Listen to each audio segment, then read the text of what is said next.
impossível termos um encontro com Deus em qualquer situação de nossas vidas e nós saímos daquele lugar igual, né? Foi dito aqui de manhã, logo na leitura oficial, onde foi lido em Êxodo 3, que fala do encontro de Moisés com Deus. Obviamente, se você começar a observar essa palavra que foi linda, um homem que estava acostumado com a vida de rei, sim, agora passou a trabalhar com ovelhas. Estava acostumado com ovelhas? Não, mas ele passou a cuidar de ovelhas. A vida do homem, ela foi mudada. Nasceu numa família pobre, mas para não morrer, sua mãe fez a cestinha, colocou no rio Nilo, a filha do faraó encontrou, e aí a irmã de Moisés acompanhando ali, falou: eu posso arrumar uma parteira, né, uma ama de leite para cuidar desse menino, né, tal. Foi aquela coisa toda, foi criado no palácio como filho de rei, mas a identidade dele, ele era um hebreu. Como foi dito, tinha no seu coração o espírito de ser o resgatador, de ver ali o seu povo sofrendo nas mãos dos egípcios, e ele não aguentou ver, até que comete aquele crime de matar aquele homem, teve que fugir, e quando estava no deserto, depois de algum tempo cuidando de ovelhas do seu sogro, ele avistou um arbusto, e ele via que esse arbusto, apesar de ter fogo, esse fogo não consumiu o arbusto. E ele achou interessante aquela situação, e ele foi se aproximar. O texto diz que ele foi chegando perto para ver, porque é interessante mesmo, né? Imagina algo pegando, consumia aquele arbusto. E quando ele foi se achegando, ele ouve audivelmente uma voz que diz: Moisés, tire a sandália dos vossos pés, aleluia, porque o lugar que você está pisando é terra santa. Glória a Deus. Então, esse texto nos traduz uma série de coisas, que Deus nos conhece pelo nome, Deus sabe exatamente aquilo que estamos precisando. Moisés não sabia, mas Deus sabia por que ele estava lá. Ele precisava apacentar. Para apacentar, precisava entender como a ovelha funciona. A ovelha é teimosa, a ovelha não quer seguir o caminho, a ovelha quer se desgarrar. Então, Moisés tinha ciência do Egito, não sabia como chegar, conheceu todas as práticas, estudou nas melhores escolas do Egito, mas agora estava no deserto aprendendo como conduzir, porque ele guiaria o povo para lá. Então, muitas coisas que acontecem em nossas vidas, nós não entendemos de bate-pronto, mas existe um propósito espiritual. E Deus falou com este homem, Moisés, várias vezes, e ele falou: não, mas eu não sei falar. Sempre inventamos desculpas para Deus. E Deus falou assim: mas por que eu vou livrar? E Deus olha para Moisés e fala: o que você tem na mão? Uma vara. Joga essa vara no chão. Moisés jogou, ela se transformou em uma cobra. Aí Deus falou: tá vendo? Dessa forma eu te usarei para levar o meu povo de lá. Aí Deus falou: agora pega ela pela cauda. Quando Moisés pegou pela cauda, ela tornou a virar vara. E aí Moisés falou: mas mesmo assim, Deus, como é que eu vou? Não sei o que. E Deus falou assim: coloca a mão no peito. Moisés colocou. Quando ele tirou a mão, estava leprosa. Ou seja, Deus fazendo sinais, mostrando. E depois disso, né, a mão de Moisés voltou ao normal. E depois disso, Moisés questionou novamente: mas eu não sei falar, eu sou pesado em palavras. Aí Deus falou: leva o teu irmão Arão contigo, ele fala um pouco melhor. Ou seja, um homem procura dar desculpas para Deus. Como nós podemos questionar a Deus se Deus foi quem nos criou? Então ele sabia que existe uma capacidade dentro de Moisés de resgatador, de libertador, mas Moisés não queria aceitar, né? Mas vou chegar lá, eu vou falar para o seu povo. E aí Deus falou assim: ó, diga, o eu sou quem viu. Eu sou? Quem é eu sou? Né? O povo provavelmente se perguntaria quem é. E agora voltando para o texto que nós lemos, um homem que a Bíblia diz, o próprio Deus diz, a palavra diz que Deus disse que era um homem segundo o meu coração. Tenho visto um homem segundo o meu coração, e esse homem é Davi. Foi perseguido? Foi caluniado? Foi. Procuraram matá-lo? Sim. Foi discriminado por seus irmãos? Sim. Porque estava lá no campo, cuidando das ovelhas, o local que ninguém gostaria de estar. Lá estava Davi, cuidando, zelando pelas ovelhas do pai. Uma certa feita apareceu um urso, e Davi foi lá com as suas ferramentas, sua funda, e livrou as ovelhas do urso. De outra vez apareceu um leão, e Davi foi lá, e ele mesmo fala: eu livrei a ovelha da boca do leão. Então provavelmente essa ovelha, se não estava morta, ela estava quase morta, e Davi foi lá, mesmo assim, sofrendo perigo de vida, porque imagina, era um leão, e a Bíblia diz que Davi era um homem de pequena estatura, né? Era um homem sisudo, provavelmente pequeno, né? Nos textos dá a entender que ele era um homem menor, e ele foi lá e livrou a ovelha da boca do leão.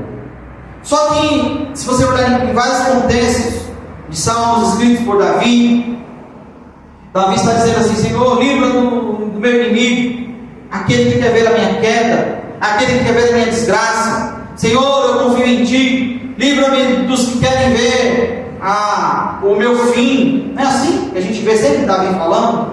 No Salmo de número 51, Davi inicia dizendo: tem misericórdia de mim, ó Deus, não mais dos inimigos, não mais daquele que persegue, não mais daquele que quer ver o seu mal, não mais daquele que queria matá-lo, mas não, Deus, tem misericórdia de mim, porque ele sabia do pecado que ele havia cometido. Ora, o pecado de Davi foi o pecado, um dos pecados mais terríveis para um rei na posição em que Davi estava. Davi era conhecido como um homem que matou Urias, um homem de muitos prestígios. O próprio Deus testificar de um homem, dizer que é um homem segundo o meu coração, porque ele tinha características boas.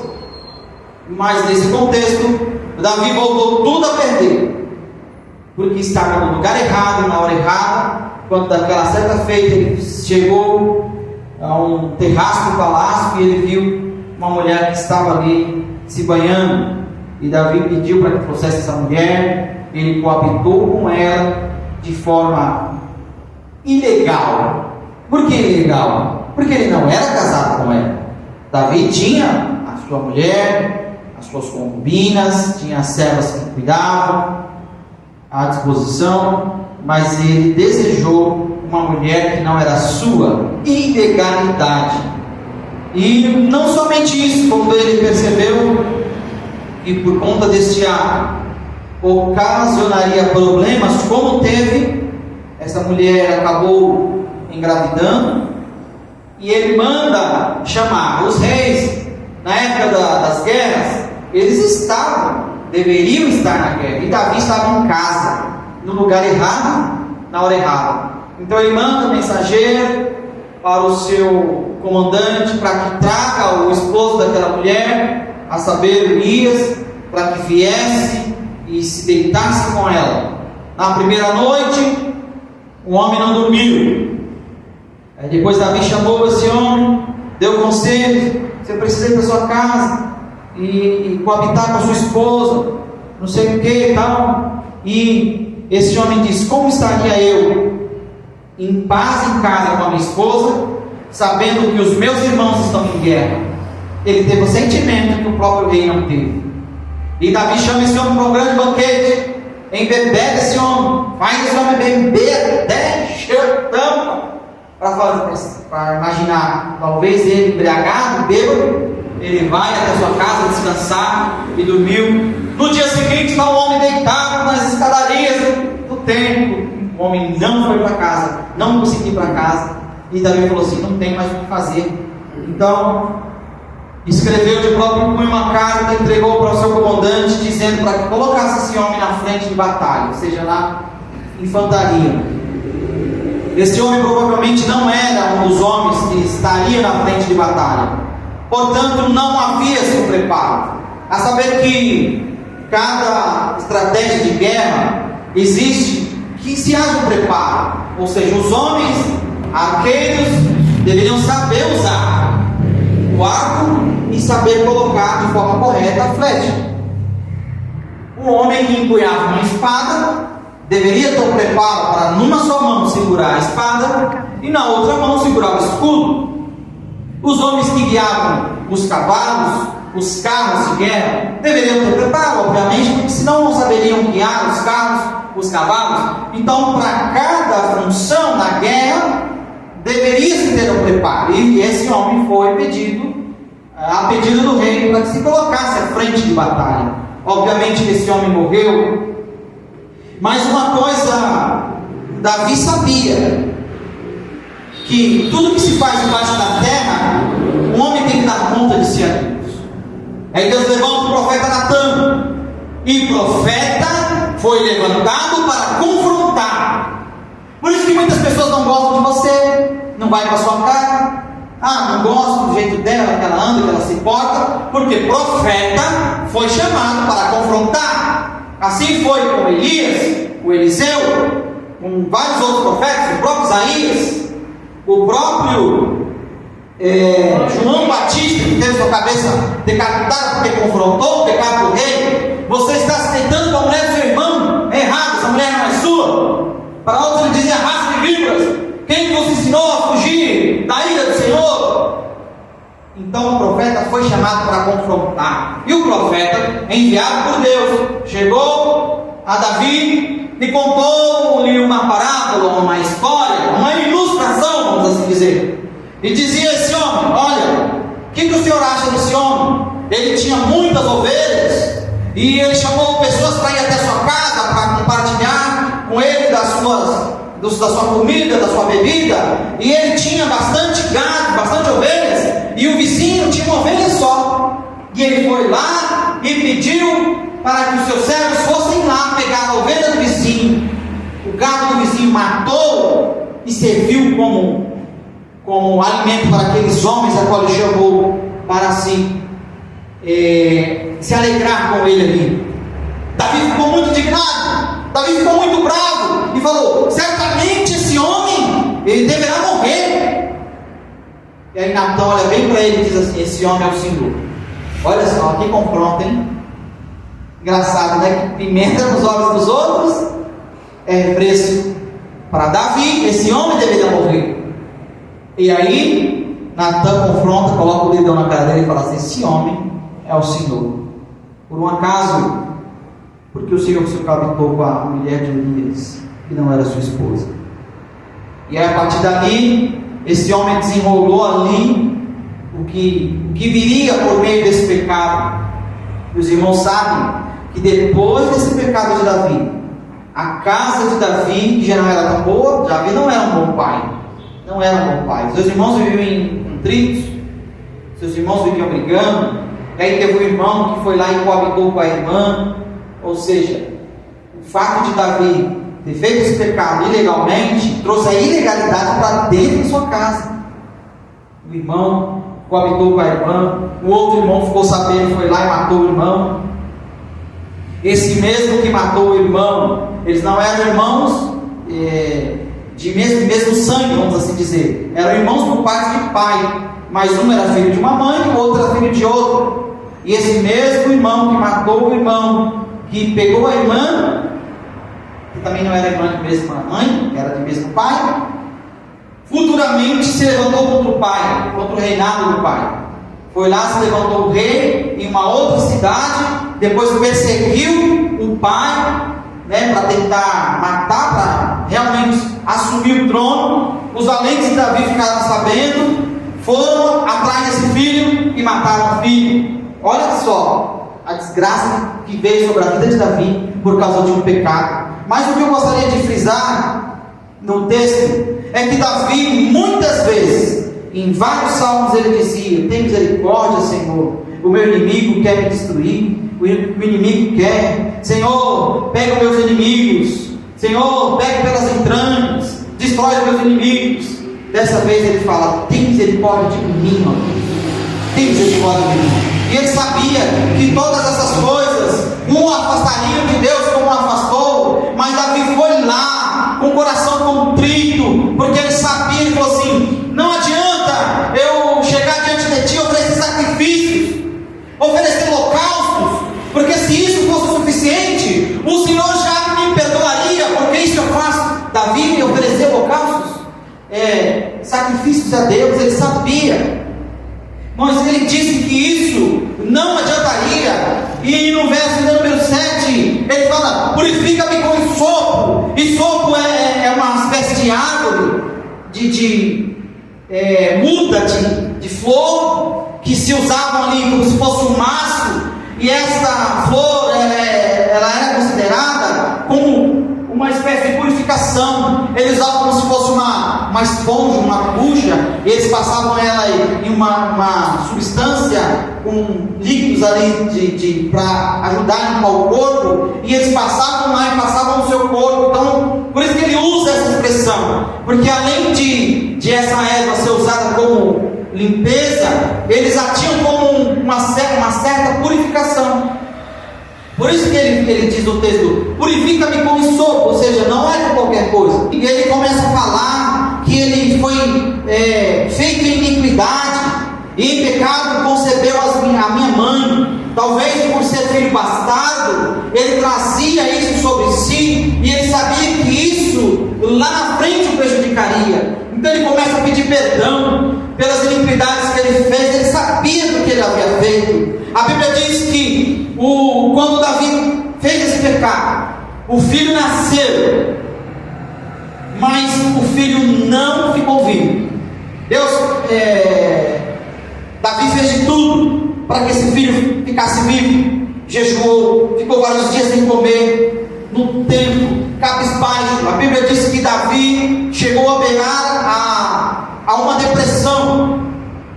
E aí, quando ele viu que os seus servos estavam tristes, porque imagine como você vai dar uma notícia para um homem que está vários dias sem comer, pedindo para Deus para que não levasse a criança, e os homens sabiam da notícia que a criança tinha morrido, mas não sabiam como passar essa notícia para o rei. E aí o rei olhou, viu como os homens estavam, e ele imaginou que o menino tinha morrido, e ele disse: o menino morreu, não é mesmo?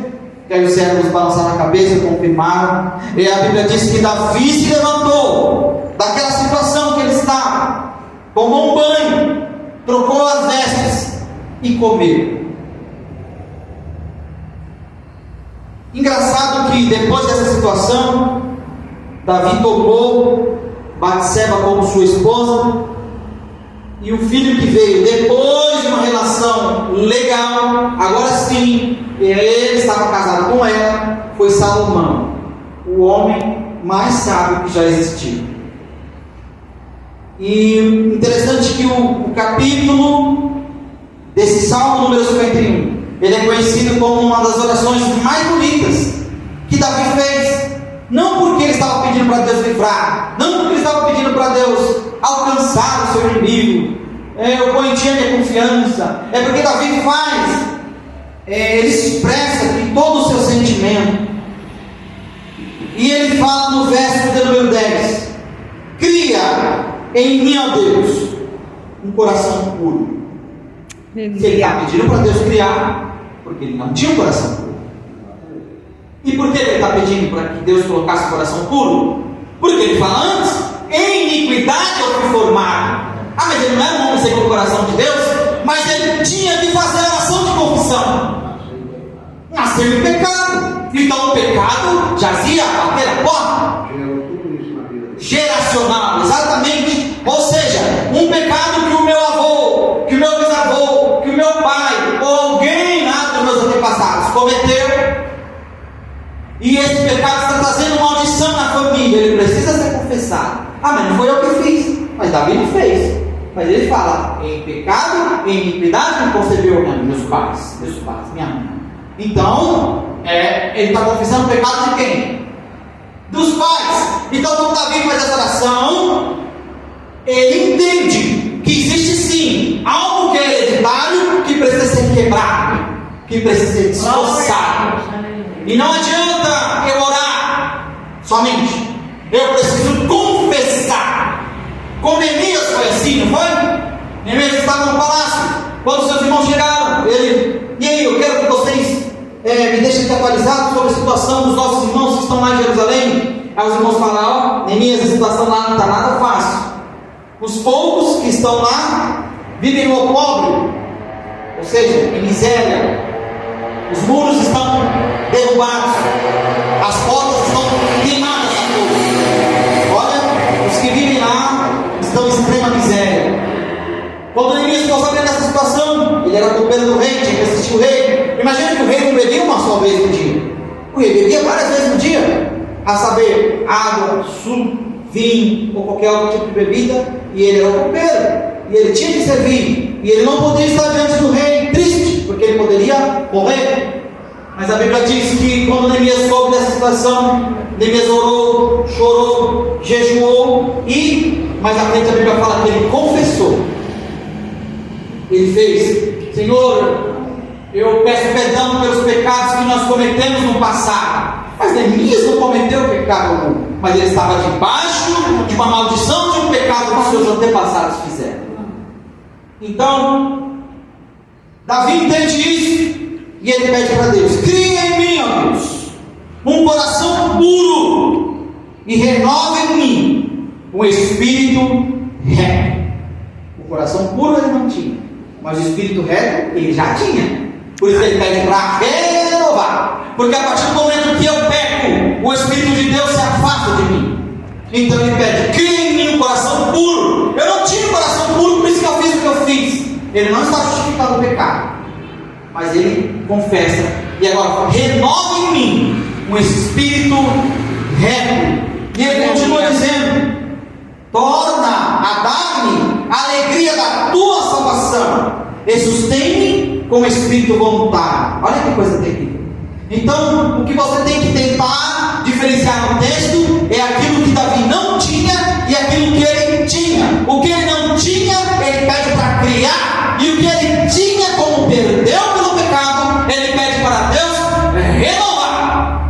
Então, a palavra de Deus nesta manhã para nós é que aquilo que nós não temos, nós temos que pedir para Deus criar, para que nós sejamos melhores. E aquilo que nós tínhamos e que perdemos ao longo da caminhada, por causa de problemas, de situações adversas, nós vamos pedir para Deus para renovar, para trazer de volta aquilo que nós tínhamos, que porventura foi arrancado, foi tirado de nós por meio de pecados, de iniquidades, aquilo que cometemos, que fazemos ou deixamos de fazer, que tirou a presença dele nas nossas vidas.